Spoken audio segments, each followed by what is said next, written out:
আসসালামু আলাইকুম রহমতুল্লাহি ওবরকাতুহু। সম্মানিত দর্শক, জ্বালানি সংকটে বাংলাদেশ রীতিমতো তছনছ হতে চলেছে। অর্থনীতি, সমাজ, ব্যবসা-বাণিজ্য, রাষ্ট্রীয় উৎপাদন এবং জাতীয় উৎপাদন এবং সর্বোপরি মানুষের যে শৃঙ্খলা, সরকারের আত্মবিশ্বাস, জনগণের আত্মবিশ্বাস সবকিছু জ্বালানির সঙ্গে সম্পৃক্ত। আমাদের যে জ্বালানি সেক্টর, এই জ্বালানি সেক্টরের বিদ্যুৎ, গ্যাস, গ্যাস মানে প্রাকৃতিক গ্যাস যেটা আমরা নিজেরা এখানে উৎপন্ন করি, সেই প্রাকৃতিক গ্যাস, যেটা দিয়ে এই চুলা জ্বলে বিদ্যুৎ উৎপন্ন হয়। এরপর সেই যে প্রাকৃতিক গ্যাস, এটাকে আমরা আবার সিএনজি করি। সিএনজি করে সেই সিএনজি গুলো যে ফিলিং স্টেশন রয়েছে তার মাধ্যমে আমরা বিভিন্ন সিলিন্ডারে আমরা সেই সিএনজি সরবরাহ করি। এটাকে আবার আওয়ামী লীগ সরকার সেই জ্বালানির যে অর্থাৎ বিদ্যুৎ, তেল, গ্যাস, এটার আবার আরেকটা জিনিস তারা শুরু করেছে, সেটা হলো এলএনজি। এলএনজির বাইরে আবার আরেকটা রয়েছে, সেটা হলো এলপিজি। এলপিজি এবং এলএনজি এই দুটো আওয়ামী লীগ সরকার নতুন আমাদের যে জ্বালানির যে ডাইভার্সিফিকেশন, সেই ডাইভার্সিফিকেশনে তারা বিকল্প হিসেবে এই দুটো সেক্টরকে তারা অন্তর্ভুক্ত করেছে। ফলে একটা সময় এই ঢাকা শহরে রান্না বাড়ার কাজে 100% যে প্রাকৃতিক গ্যাস, যেটা আমাদের নিজস্ব ছিল, চুলা জ্বলত, সেটা মানে যাকে বলা হয় সেই প্রাকৃতিক গ্যাসের উপর নির্ভর করতে হতো, যেটা পরবর্তীতে এলএনজিতে রূপান্তরিত করা হলো। আর আমরা যে পেট্রোল, ডিজেল, অকটেন এগুলোর মাধ্যমে যে গাড়ি ঘোড়া চালাতাম, সেখানে আমরা ওই সিএনজি আমরা রূপান্তর করলাম। এটা সরকারের মাধ্যমে করা হলো। আচ্ছা, কিন্তু বিশ্বে এই জ্বালানির ভাইব্রেশনের কারণে, অবস্থার কারণে এবং অনেকগুলো রূপান্তর হওয়ার কারণে এখন এলএনজি এবং এলপিজি এই দুটো অপরিহার্য হয়ে যখন পড়লো, তখন শেখ হাসিনার সরকার এই এলএনজি এবং এলপিজিতে ব্যাপক বিনিয়োগ করে এই দুটো সেক্টর উন্মুক্ত করলো। তাহলে আপনি চিন্তা করুন যে আমরা যে বায়োফুয়েল যেটাকে বলা হয়, সেখানে কেরোসিন তেল, ডিজেল, ফার্নেস অয়েল, তারপরে শেষে অকটেন, পেট্রোল, এইভাবে আমরা এগুলো দিয়ে আমরা গাড়ি ঘোড়া, মিল, কলকারখানা এগুলো সব চালাচ্ছি। এর সঙ্গে প্লেন চলছে জেট ফুয়েলের মাধ্যমে। আচ্ছা, আর প্রাকৃতিক গ্যাসে যে প্রতিষ্ঠানগুলো চলতো, মানে গ্যাস নির্ভর, যেমন জেনারেটর, বয়লার, বিভিন্ন বিশেষ করে শিল্প কলকারখানাগুলোতে এটা খুবই গুরুত্বপূর্ণ, প্রাকৃতিক ন্যাচারালি গ্যাস দেওয়া হয় না। তো এখানে সেই আমাদের যে ন্যাচারাল গ্যাস, ওখানে যে পাইপলাইন দেওয়া আছে, যেটা তিতাসের মাধ্যমে বা বাংলাদেশ গ্যাস ডিস্ট্রিবিউশন কোম্পানির মাধ্যমে, পেট্রো বাংলার মাধ্যমে, এই জায়গাটাতে প্রাকৃতিক গ্যাসের সাথে সাথে এখানে এলএনজি দেওয়া হলো। অর্থাৎ সেম জিনিস দিয়ে আমরা সেই গ্যাসগুলো পাচ্ছি। অর্থাৎ আমাদের বাংলাদেশের প্রাকৃতিক গ্যাস আর একটা বিদেশ থেকে আমদানিকৃত এলএনজি। এই এলএনজি সরবরাহ করার জন্য দুটো টার্মিনাল আবার তৈরি করা হলো। এটা আওয়ামী লীগ আমলে তৈরি করা হয়েছে দুটো। একটি টার্মিনাল একটা মার্কিন কোম্পানিকে দেওয়া হয়, যে কোম্পানিতে এখন পিটার ডি হাস কাজ করছেন। আরেকটি এলএনজির যে টার্মিনাল, সেই টার্মিনালটি দেওয়া হয় সেই সামিট গ্রুপকে। এই দুটো এখন আছে। এর বাইরে এস আলমকে দেওয়া হয়েছিল, সালমানকে দেওয়া হয়েছিল, এরকম এগুলো চালু হয়েছে কি না আমি বলতে পারবো না। তো সব মিলিয়ে আওয়ামী লীগ যে জ্বালানি নিরাপত্তা গড়ে তুলেছিল, বেল্ট গড়ে তুলেছিল, সেটা আনইন্টারাপ্ট ছিল। অর্থাৎ আমাদের যা প্রয়োজন ছিল, বিদ্যুৎ প্রয়োজন ছিল ধরেন 18,000 মেগাওয়াট, তারা উৎপাদন করার ক্ষমতা দিয়ে গেছিল অ্যাটলিস্ট ধরেন 30,000 মেগাওয়াট।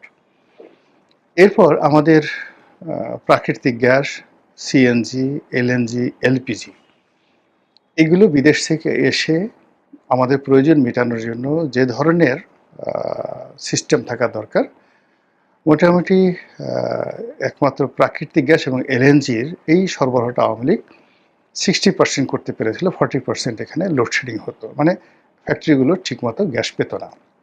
ডাইং ফ্যাক্টরিগুলো, বিদ্যুৎ ফ্যাক্টরি মানে কারখানাগুলো, সার কারখানাগুলো ঠিকমতো পেত না। ওইটা এলএনজি মানে দুটো টার্মিনাল, এরকম যদি আরও 4-5টা টার্মিনাল নিয়োগ মানে তৈরি করা যেত, তাহলে হয়তো এখানে শতভাগ সফলতা অর্জন করা যেত।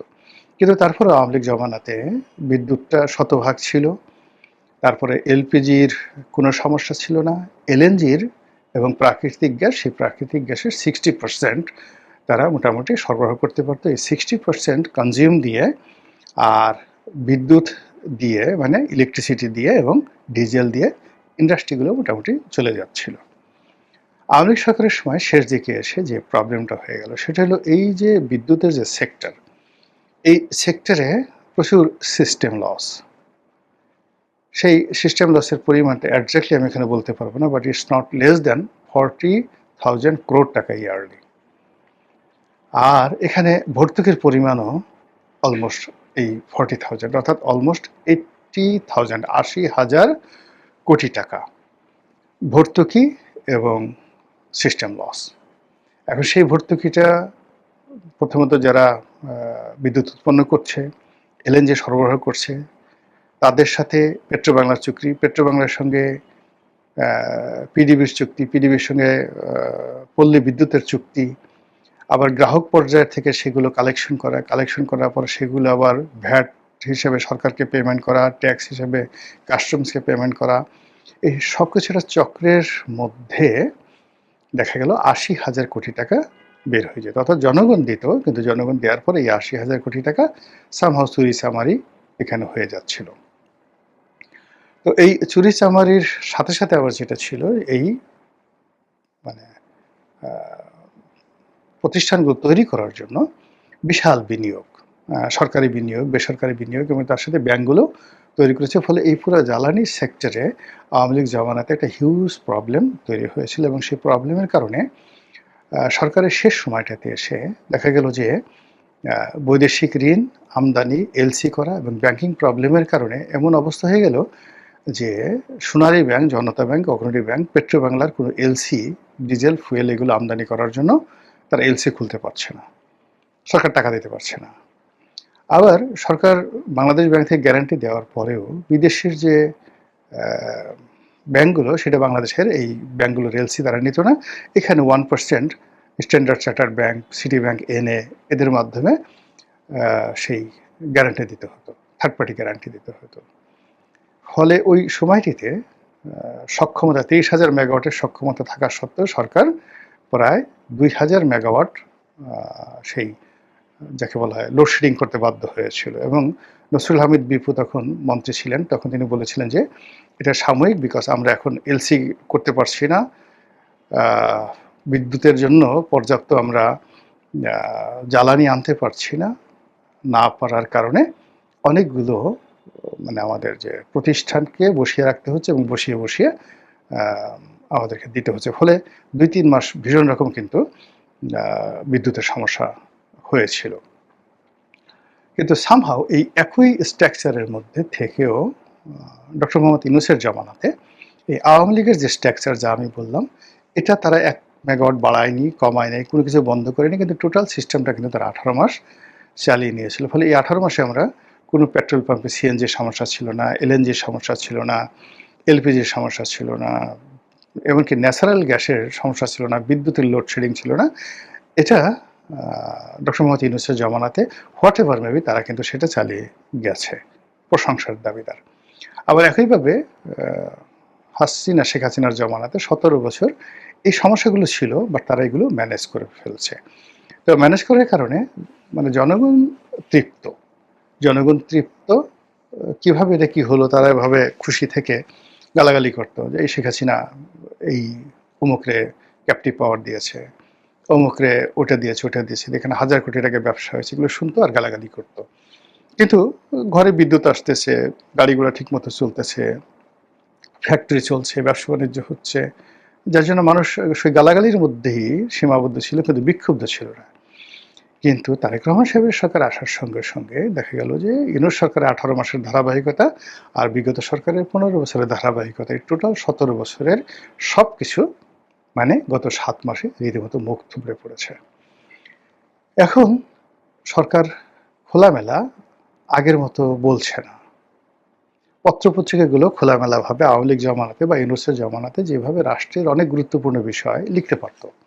কোন ব্যাংকের এলসির অবস্থা কি, কোন ব্যাংক এলসি করতে পারছে না, আন্তর্জাতিক কোন ব্যাংকগুলো আমাদের এলসি গ্রহণ করছে না, এই ধরনের কোনো খবরাখবর ইন ডিটেলস আমরা লোকাল কোনো পত্রপত্রিকার মাধ্যমে পাচ্ছি না।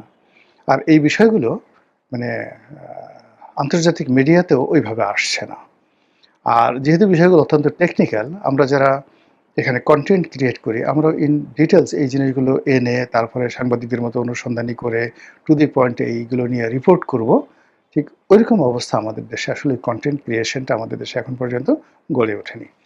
ফলে পুরো বিদ্যুৎ এবং জ্বালানি সেক্টরে সত্যিকার অর্থে কী হচ্ছে, এখানে এখন ভর্তুকি কত দিতে হচ্ছে, এখানে প্রয়োজন কি পরিমাণ জ্বালানি প্রয়োজন, আমরা আনতে পারছি কি পরিমাণ, এটা কি আমাদের লোকাল টাকার অভাব, আমাদের নাকি আমরা আন্তর্জাতিক বাজারে জ্বালানি পাচ্ছি না, আমরা টাকার জন্য আনতে পারছি না, আমাদের কি এই বিদ্যুৎ সেক্টরে কি কত হাজার কোটি টাকা বকেয়া পড়েছে, পাবলিক এগুলো দিতে পারছে না, কোন কোন ইন্ডাস্ট্রিতে কত পাওনা আছে, ইন ডিটেলস একটা ক্লিয়ার পিকচার এবং আমাদের হাতে নেই, এবং সেই পিকচারগুলোর মধ্যে একটা ডট তৈরি করতে পারছি না, মানে একটা গ্রাফ তৈরি করতে পারছি না, ফলে আমরা জানি না। আমরা যেটা দেখতে পাচ্ছি সেটা হলো ঘন ঘন বিদ্যুৎ যাচ্ছে। আমরা যেটা দেখতে পাচ্ছি যে কয়েকদিন আগে ডিজেলের সমস্যা গেল, অকটেনের সমস্যা গেল, পেট্রোলের সমস্যা গেল, তারপরে এলএনজির সমস্যা গেল, এলপিজির সমস্যা গেল, এখন সব কিছুর সমস্যা। লোডশেডিং দিদারসে চলছে, এলপিজির টার্মিনাল একটা বন্ধ আছে, ফ্যাক্টরিগুলো গ্যাস পাচ্ছে না, সারাটা রাত মানে হাজার হাজার কর্মী নিয়ে কখন গ্যাস আসবে, মাল নিয়ে তখন ডাইং হবে, প্রিন্টিং হবে, বয়লার চলবে, স্টিম চলবে, টোটাল টেক্সটাইল সেক্টরটা বসে আছে এই সরকার আসার পর থেকেই।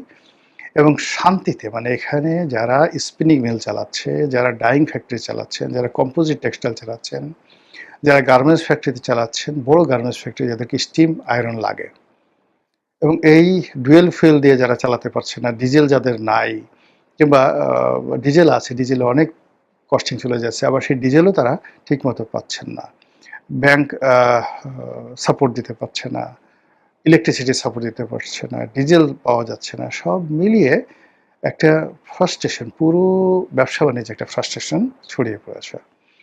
এর বাইরে যদি আপনি পরিবারগুলো ধরেন, এখন যে পরিবারগুলো গ্রামে থাকে, কেউ অসুস্থ, কেউ রুগী, কেউ হয়তো বৃদ্ধা, কেউ শিশু, নবজাতক, গ্রামাঞ্চলে হাসপাতাল আছে, ক্লিনিক আছে, প্যাথোলজি আছে, পুরো যে সিস্টেমটা আধুনিক সভ্যতার গড়ে উঠছে, যেখানে বিদ্যুৎ ছাড়া আসলে কোনো কিছু কল্পনা করা যায় না, এখন এই লোডশেডিংয়ের কারণে প্রায় সব জায়গাতেই সমস্যা এবং সব জায়গাতেই হতাশা ছড়িয়ে পড়েছে, এবং ক্রমশ মানুষ বিক্ষুব্ধ হয়ে উঠছে।